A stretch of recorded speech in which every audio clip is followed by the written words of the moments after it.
Një rrëfim prekës dhe shumë personal ka ardhur së fundmi nga Juela brenda shtëpisë së Big Brother VIP gjatë një bisede me Edisën, duke prekur thellë publikun.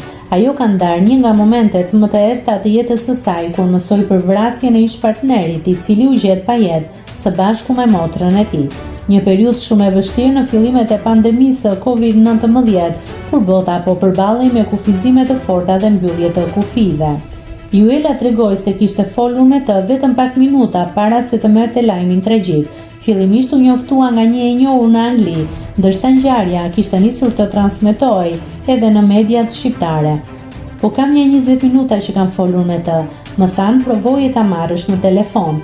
Lajmi kishte dalë në televizor, vetëm mbaj mend që hodha pjatat për tokë, rrëfeu ajo duke kujtuar momentet e para të shokut. Ajo shtoi se gjithçka ndodhi në një kohë kur aeroportet po mbylleshin për shkak të pandemisë, duke e bërë situatën edhe më të vështirë për t'u përballuar emocionalisht.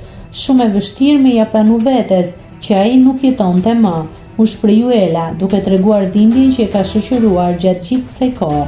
Rrëfimi i saj është një dëshmi e fortë e plagëve që lën ngjarje të tilla tragjike, por edhe e forcës për të vazhduar përpara pavarësisht dhimbjes.